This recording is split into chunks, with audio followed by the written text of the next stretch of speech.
morning, student. How are you? I hope all of you doing well.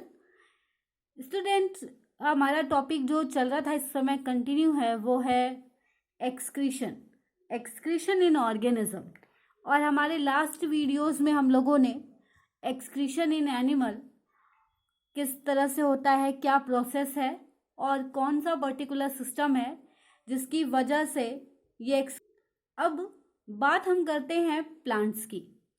तो plants में जब food बनता है, फोटोसिंथेसिस की प्रोसेस होती है, तो उस समय कार्बन डाइऑक्साइड एटमॉस्फेयर से मिलता है और वाटर कहाँ से वो लेते हैं? सॉइल से। एब्जॉर्प्शन के हेल्प से वाटर एब्जॉर्ब होता है और जाइलम टिश्यूज की मदद से लीफ तक पहुंचता है। देन स्टूडेंट, इट मीन्स कि जितना भी वाटर एब्जॉर्ब हो रहा है वो total 100% of water food making या फोटोसिंथेसिस के लिए यूटिलाइज नहीं होता है। It means some remaining part of this water can release from plant. How? In form of vapour, and when excess amount of water release from surface of leaf in form of vapor is called transpiration. It means a single line we can say that transpiration is a type of excretion in plant. Definitely we can say that कि transpiration वाष्पोत्सर्जन, transpiration को हिंदी में क्या कहते हैं? वाष्पोत्सर्जन, वाष्प के रूप में उत्सर्जन होना। तो वाष्प का उत्सर्जन, वाष्पोत्सर्जन। तो ट्रांसपिरेशन क्या है? एक तरह का एक्सक्रीशन है प्लांट में। जो एक्सेस अमाउंट ऑफ वाटर है वो रिमूव होने की प्रोसेस है ट्रांसपिरेशन। ओके स्टूडेंट, देन अब ट्रांसपिरेशन प्रोसेस है तो जाहिर सी बात है प्लांट से या किससे होंगे ये, प्लांट के किस पार्ट से होंगे, ये सारी चीज़ें हम पढ़ेंगे। बट उससे पहले मैं एक छोटा सा आपके घर में आप अक्सर अपने किचन में ये चीज़ें देखते होंगे कि अक्सर कभी चाय बनाते वक्त या फिर पानी आपने बॉयल किया और गर्म पानी ही था, उसको एक वेसल से कवर्ड कर दिया। अब स्टूडेंट, कुछ टाइम के बाद आप देखते हैं कि जब वो कवर आप उठाते हैं तो उससे वाटर ड्रॉपलेट निकलते हैं। How is that possible? क्योंकि पानी तो कंटेनर में था, कवर में तो वाटर था ही नहीं। तो देन स्टूडेंट, जो बॉइल्ड या हीट वाटर है उससे निकलने वाला वेपर उस कवर से बार बार क्या हो रहा था? टकरा रहा था और वो वेपर पूरी अपनी जगह बना लिया। और उसके बाद जब धीरे धीरे टेम्परेचर लो होने लगा, बिल्कुल पानी ठंडा हो गया, तो वो वेपर भी क्या हुआ? कंडेंस होके वाटर ड्रॉपलेट के फॉर्म में आपको कवर पर दिखाई दिया। But it is the example of evaporation. तो आप कहेंगे मैम सेम चीज तो है, इसमें भी वाटर वेपर के फॉर्म में जा रहा है लीफ सरफेस से और उसमें भी हम वाटर को वेपर फॉर्म में देख रहे हैं। तो मे बी पॉसिबिलिटीज दैट कि इवेपोरेशन और ट्रांसपिरेशन सेम हो, बट नहीं। अगर आपसे कभी भी ये पूछा जाए कि इवेपोरेशन और transpiration are same thing, then your answer will be no. ऐसा हो ही नहीं सकता है। क्यों? ऐसा क्यों नहीं है? क्योंकि दोनों में ही तो वेपर रिलीज हो रहा है। तो कैसे कह सकते हैं कि इवेपोरेशन अलग है और ट्रांसपिरेशन अलग है? I having some points, then I will explain how it's two different phenomenon. Student, जो इवेपोरेशन है एक फिजिकल प्रोसेस है। Physical change, chemical change, physical process, chemical process आप बहुत अच्छे से समझते होंगे। तो evaporation is a physical process, भौतिक क्रिया। But transpiration is not a physical process, It is a biochemical or biological process. Why? Second thing, it takes place only in living cells. Transpiration takes place in living cells. वाष्पोत्सर्जन की प्रक्रिया सिर्फ जीवित कोशिकाओं में होती है. डेड सेल्स में या फिर नॉन लिविंग ऑर्गेनिज्म में ये ट्रांसपिरेशन की प्रोसेस नहीं होगी. वो क्या होगी? इवेपोरेशन होगी. इसके अलावा अगर एक कंटेनर में हमने जितने अमाउंट ऑफ वाटर लिया हुआ है उसको हीट मिलती रहेगी और वो तब तक वेपर फॉर्म में रिलीज होगा जब तक कि उस कंटेनर का वाटर पूरी तरह से वेपोराइज ना हो जाए. बट ट्रांसपिरेशन की प्रोसेस क्या है कि टाइम टू टाइम लीफ को वाटर अमाउंट मिल रहा है और उसी वाटर अमाउंट को वो एक सर्टेन अमाउंट को धीरे धीरे रिलीज कर रहे हैं. अब आते हैं हम स्टूडेंट कि ट्रांसपिरेशन एग्जैक्टली होता क्या है और कैसे होगा प्लांट्स में. तो देन स्टूडेंट एक ये डेफिनेशन लिखी हुई है, मैं पढ़ रही हूँ, प्लीज आप ध्यान दीजिएगा. Transpiration is the loss of water as water vapour from the aerial part of the plant. अब एक टर्म आया एरियल पार्ट. तो अगर हम एरियल पार्ट की बात कर रहे हैं तो लीफ, सबसे ज्यादा तो लीफ है एरियल पार्ट ऑफ प्लांट. तो लीफ जो है उस लीफ सरफेस से वाटर लॉस हो सकता है. देन स्टूडेंट लीफ में ऐसा क्या है? वाटर. तो थोड़ा सा हम बैक होते हैं फोटोसिंथेसिस के टाइम पे, जब मैंने आपको बताया था कि लीफ में फोटोसिंथेसिस की प्रोसेस मीजोफिल सेल्स में होती है. और मीजोफिल सेल्स का स्ट्रक्चर जब मैंने आपको दिखाया था तो वहां पे एक स्ट्रक्चर था स्टोमेटा. और स्टोमेटा ही वो प्रोसेस, स्टोमेटा ही वो ऑर्गन है. Just look at this. आपको याद होगा ये स्ट्रक्चर स्टूडेंट. ये एक ट्रांसवर्स सेक्शन ऑफ लीफ दिखाया था. यहाँ पे आपको स्टोमेटा स्ट्रक्चर दिखाई दे रहा है और बाकी क्लोरोप्लास्ट है और सारी चीजें हैं. लेकिन हमको यहाँ सभी से मतलब नहीं, हमको मतलब किससे है? सिर्फ इस स्ट्रक्चर से, स्टोमेटा से. ओके.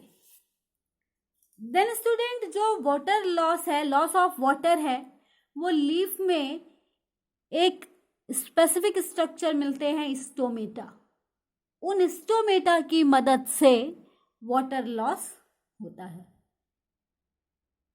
अब स्टूडेंट वाटर लॉस, आपको याद होगा सनलाइट की बात हम लोगों ने की कि सनलाइट मिलेगा तो फूड की मेकिंग की प्रोसेस होगी.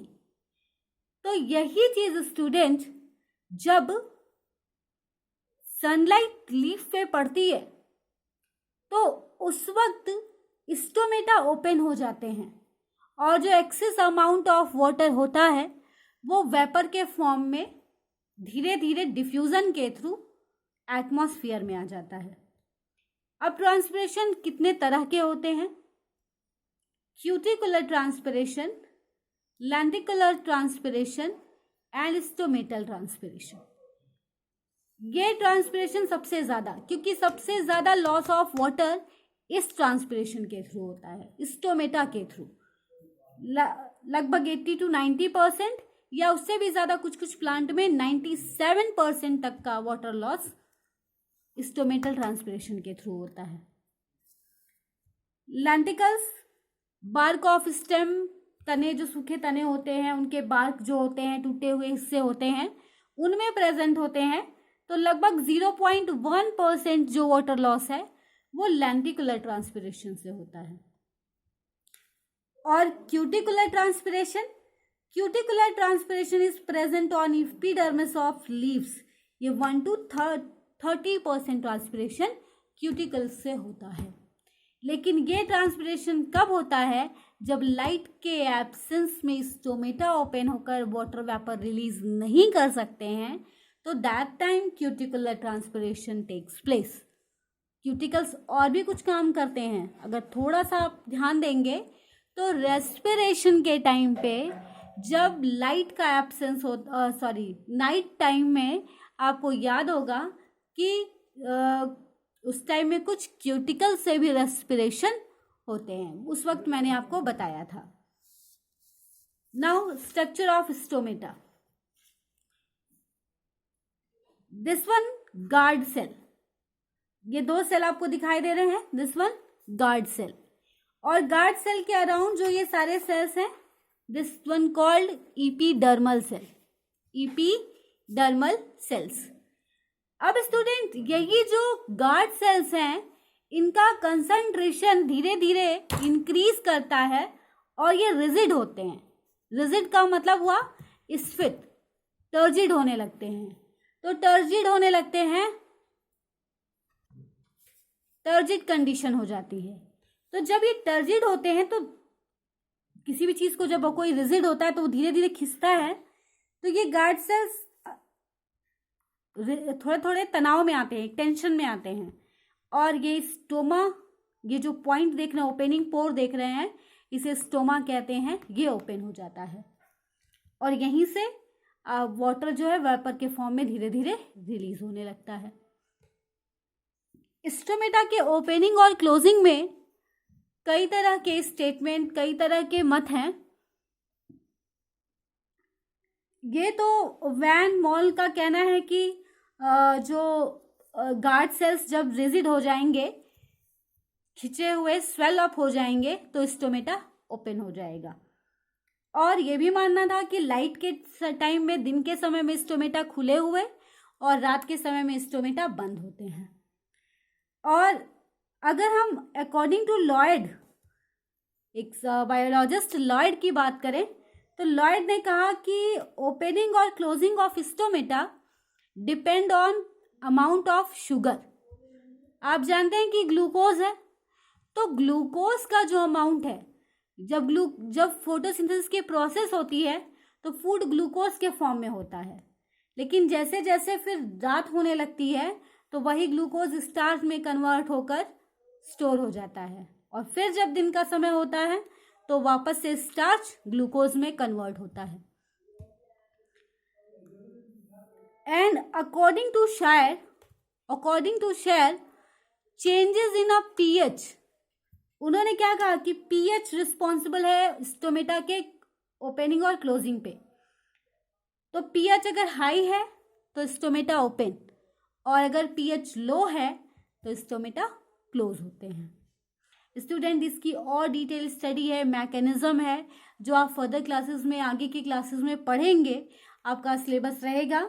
ये टॉपिक भी कहीं कहीं 10th की बुक में नहीं दिया हुआ है, तो आप परेशान नहीं होंगे, लेकिन इस टॉपिक को ज़रूर जानेंगे, क्योंकि जब हम लोगों ने ट्रांसपोर्टेशन, फूड मेकिंग और रेस्पिरेशन प्लांट और एनिमल का सेपरेटली पढ़ा है, तो that's why I have taken this topic and I want to tell about exactly how the loss of water takes place in plant. Okay girls, okay student, अब बात करते हैं stomatal transpiration में 80 to 90% water loss हो रहा है, वही water जो एक्सेस है, ध्यान दीजिएगा। लेकिन सभी प्लांट का स्ट्रक्चर सिमिलर नहीं होता है। अगर सारे प्लांट हैं तो उनके हैबिट के अकॉर्डिंग उनका एडॉप्टेशन होता है। सपोज दैट कैक्टस क्या है? एक जीरोफिटिक प्लांट है। अब आप कहेंगे कि मैम जीरोफिटिक क्या होता है? तो जो डेजर्ट एरिया के प्लांट है, मरुस्थलीय पौधे हैं, उनको हम लोग जीरोफिटिक प्लांट कहते हैं। तो जो जीरोफिटिक प्लांट होते हैं उनमें आप देखते हैं एक स्ट्रक्चर मिलता है, स्पाइन। तो लीव्स जो होती हैं वो मॉडिफाई होती हैं किसमें? स्पाइन में। और जो स्टेम होते हैं वो मॉडिफाइड होते हैं फिलोक्लेड में। तो इट मीन्स कि जो मरुस्थलीय पौधे हैं, अगर दिन के समय में स्टोमेटा पूरी तरह से ओपन होगा तो जाहिर सी बात है कि इतनी ज़्यादा हीट, इतनी ज़्यादा सनलाइट मिलने के बाद तो उनमें वाटर का अमाउंट बचेगा ही नहीं। एक्सेस तो छोड़िए, जो वो अपने फूड मेकिंग के लिए ले रहे हैं वो भी पूरी तरह से क्या हो जाएगा? धीरे धीरे लॉस होने लगेगा वेपर के फॉर्म में।